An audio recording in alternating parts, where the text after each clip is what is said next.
From Coal Creek Bowling in Lafayette, here for the title match of today's Junior Bowlers Tour tournament. First event of 2024 and the unofficial start of the second half of the season.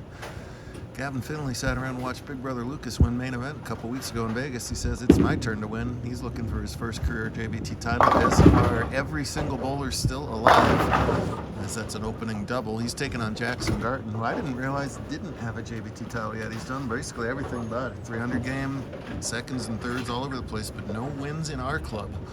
So one of them is going to break through for title number one, as will whoever wins the handicap division match between a 10-year-old Miles Namvong and 12-year-old Kinley Joslin.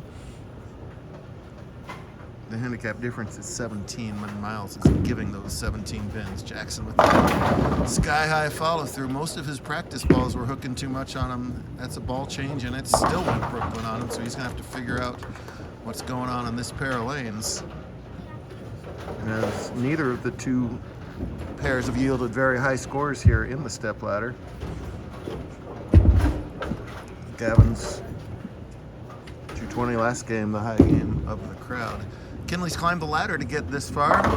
Oh, beautiful shot there. Leaves a solid 7, as all of them are clean so far. She beat Josie Herson in round 1 and defending champ Zayden Toticini in round 2. Zayden was looking for a rematch against Miles. Kinley said, "It shall not happen."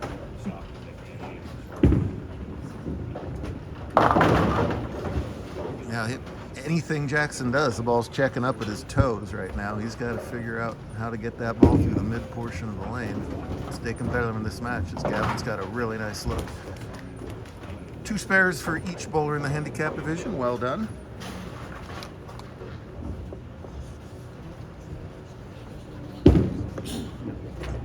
This is Kinley's first JBT event. She went plus 46 on her 129 average through 5. Was way up there after game 7, had a bad game 8 to just hang on to the stepladder, and then righted the ship and started winning matches. Oh, and catches a big break there with that runaway Brooklyn. They go splat.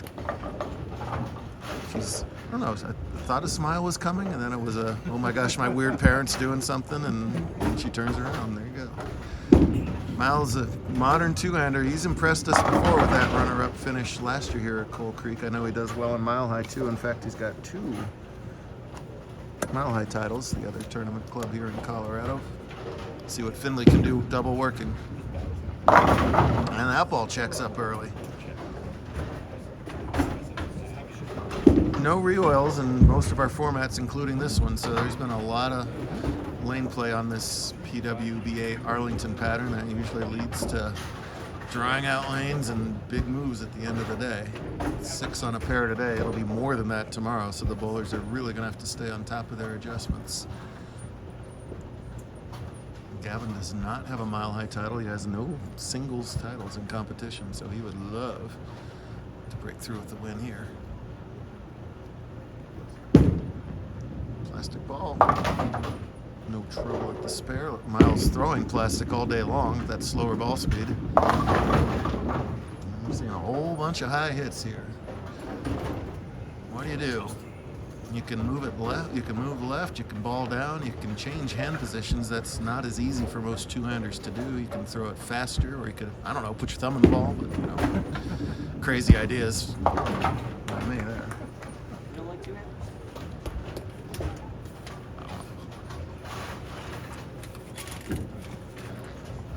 The most likely ones are ball speed and giant moves left. These guys can all loft the gutter if they have to. Nowhere near doing that. That got the ball right early, and it did a hold pocket for him. So good looking 3 out of 4 shots for Finley. So we got Finley and Kinley going at it here. She'll have herself a pretty tricky 5-7 to shoot at. Jackson already won the U17 today. He played Nathan Harnett in an earlier round for that. Him and Nathan were 1 pin away from each other after qualifying, with Jackson leading at plus 130. There you go. Good moves by both players. Even better to be light, because now if you miss left from there, you're flush, right? So this is going to be pretty close for Joslyn. Oh, just a hair too much of that 5.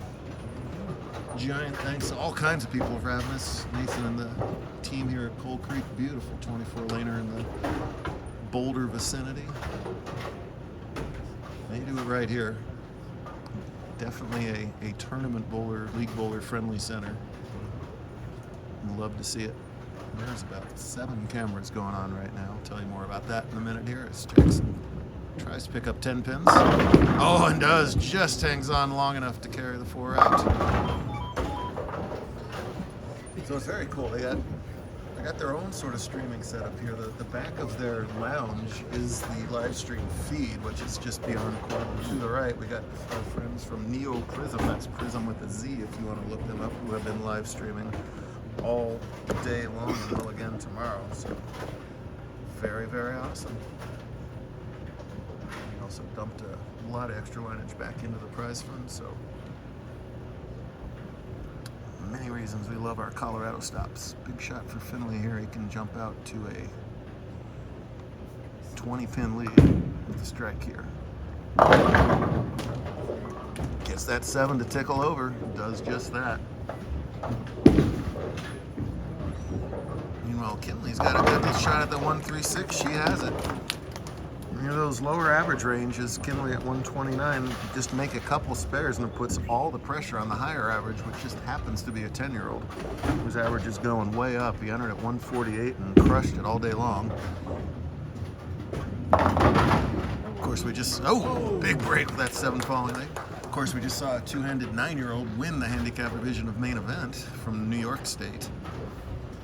At that age, it's all about generating enough ball speed. If you don't have enough speed two-handed, there's just no way to control where the ball's going. Miles has just enough to keep it on line on those patterns. Smart of him to be throwing plastic. The last thing he needs throwing at 3 miles an hour is a reactor ball. So,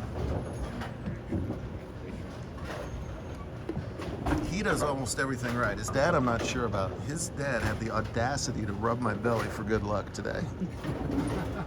Don't think I won't make a mental note of that.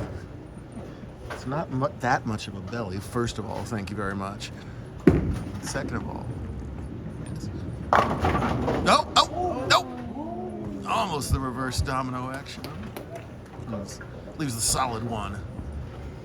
Garten with an opportunity here to close this match back to within 10. See why these guys are at the top of the standings today. Got a little confused. Both made great adjustments. Both are right back in that 1-3 pocket. The 9-year-old at one handicap main event bowls a lot like him, but what was it, like not twice as fast, but close. I've never seen a 9-year-old generate balls like this kid did. It's pretty amazing. Watch the tape if you ever want to. If you ever want to feel bad about yourself, watch the tape. Watch a 9-year-old just destroy it. I mean, it was regular adult speed. That's close, right? Yeah, pretty ball from Garten to make it 4 in a row on his side and get right back within 10 pins. Game on and scratch.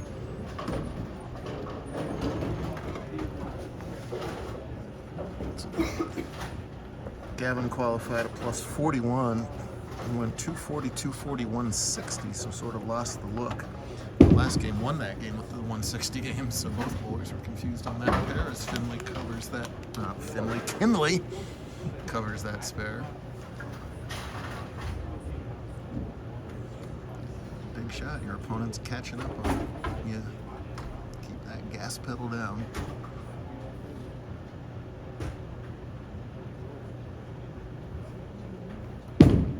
Ooh, it's left. Not left enough. Well, 3 pins a count. Does not keep his string going. The plot thickens over in scratch. What does Jocelyn have over here? Well, she's made 5 of her 6 marks so far. Has a decent chance of making it 6 out of 7 here. She's still got the lead in the game scratch by 12 and getting those extra 17 on top of that. So everything looking good. Tricky little double wood to deal with. Evan should make that spare. What, 19 out of 20? No problem there. No problem with string ends. Look out. by the double wood gives Namvong a little second chance here. Miles does not want to go back-to-back runners up. Did so last year as a 9-year-old, now he's a cagey old 10-year-old. That's going left. Wow, that ball actually hooked in front of the 7-pin. I mean, there's 12 inches between the center of each pin, and that's the 4th row of pins. So that ball had 4 feet to go from the head pin to the left gutter. And it did it. It put no failure to signal. Well, he's going to cross the whole lane there to cover the 7-pin. Whoa! Giant break for Gavin there. As that ball ran out of juice at the end. That could have been a 5-7, a 2-5-7. All in all, he'll accept that 7-pin, but he's got to finish on that lane too, so hopefully he'll still have a chance in the 10th and then figure out what to do. Miles is throwing good shots. He's just, the body, I don't need to narrate that. The body language speaks for itself. I always wonder what's in their earphone when I have that. They're allowed to have one earbud in. What should be in the earphone is like, stay calm, we love you. Everything's fine.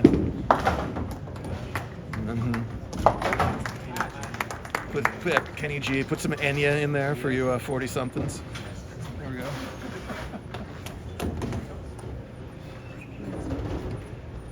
Well, Jocelyn's got herself a golden opportunity here.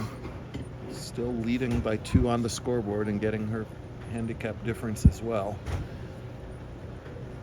Marks are hyper valuable. 9 is fine here. Spare it up. Meanwhile, Jackson working on a 4-bagger. Boy, same sort of hit that Finley had there. That ball just ran out of steam a little bit at the end. They've got to get it out there fast and hard to the right so it doesn't check up early, but it also runs out of energy before it gets back to the pocket. And instead of light hit strikes, you're leaving 2s and 2 7s. Kinley does not convert that 9-pin, so missed opportunity there for her. So we got interesting scenarios in both divisions now.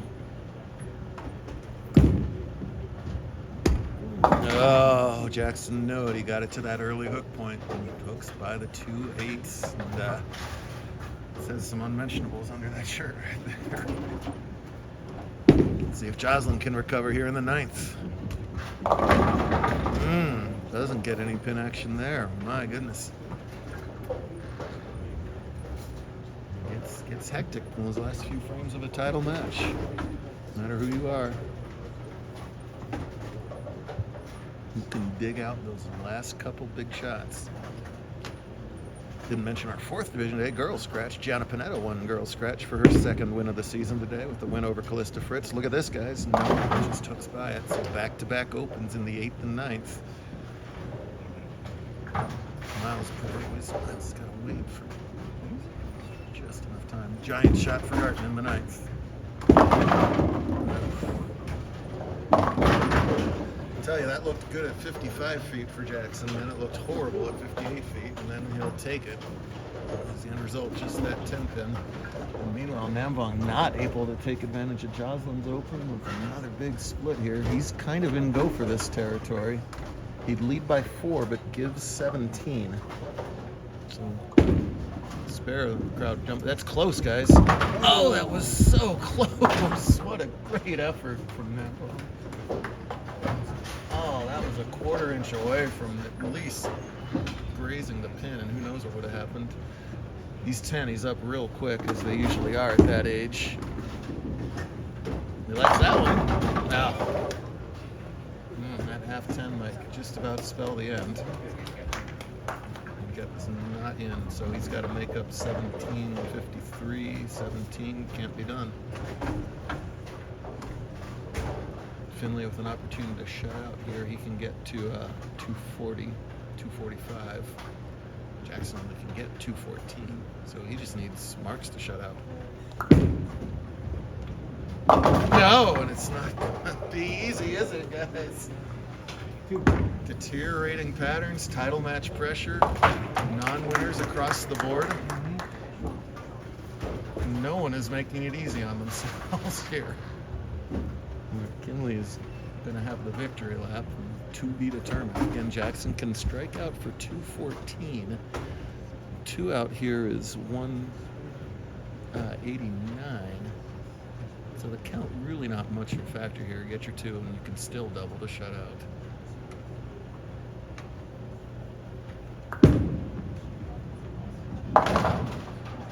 Right play there, I feel. No reason dropping further count. Bet you that strikes. No, not even there. Well, listen, 155 is still over the average internet today. Could have been a lot higher. That's a lot of 9 counts. 1, 2, 3, 4, 5, 6, 7, 8, 9. I didn't realize it was that many. That was 9 counts for Miles. My goodness gracious. It's just a couple of those fall. It's a different story. Instead, it is Miss Kinley winning 1, 2, 3 step ladder matches and finishing off with the strike in the 10. She had the prettiest scorecard in the building, courtesy of her mom. I just want to squeeze that in here and walk out with the prettiest plaque in the building. Right now, Finley with the chance to double and shut out, just like his big brother did at main event. But unlike his brother at main event, he doesn't double to shut out, and he's got a gnarly spare to deal with. One of the toughest spares to shoot at. Some people would say the toughest. And a tricky spot on the lane too. So again, you're getting it through that hook zone, but you get it too much. You leave the 9. The 9 looks just a pinch offset to the right to me. That's actually helpful in most scenarios in this case. Kinley's going to finish up with a 150 scratch game of her own and become a JBT champion. Here's the spare attempt. That is nothing short of an excellent spare right there from Gavin. The count didn't matter at that. And again, 204 is the 20 fill from Garden. Oh, they're right here. Sorry, Jim. So a 6 is as good as anything here. 6 or better. Makes no difference. Kinley collecting hugs already, as she should. She's got a bit of a poker face. We'll see if we can get a smile out of her there. Well, she's smiling down below, trust me.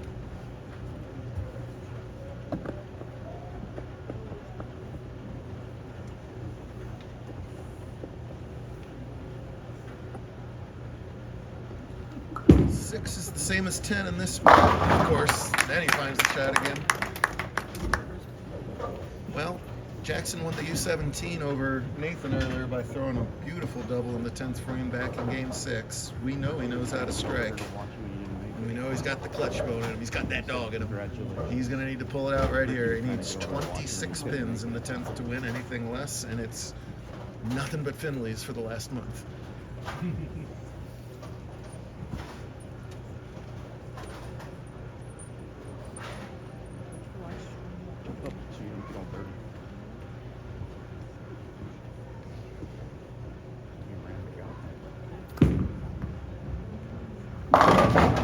Oh!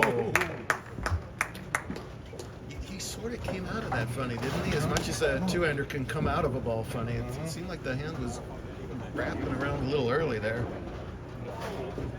Yep. Yeah, there's all kinds of ways for that to happen. Either way, he gets a trip 4, which we haven't seen that many of today. To take this down to essentially a one-ball tournament, just like we like it. Jackson finally win his first. Finley keep the family streak alive. Here we go.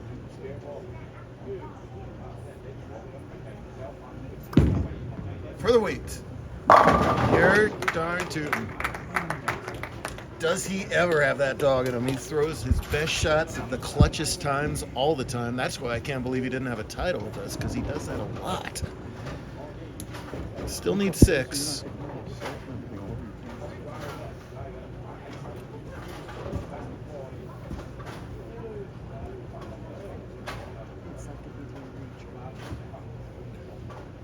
I heard that down in front of me.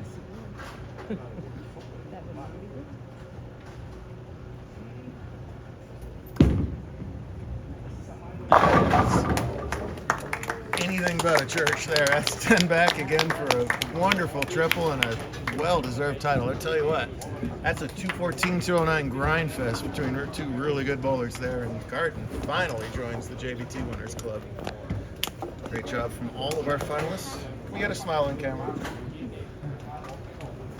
No, we can't. All right, fine. Give them a smile. Oh, there it is. Thank you. What a great way to end the show. Here, there you go. Hey, we're going to do it all over again tomorrow. See, there's 24 is off to a great start here at Cold Creek.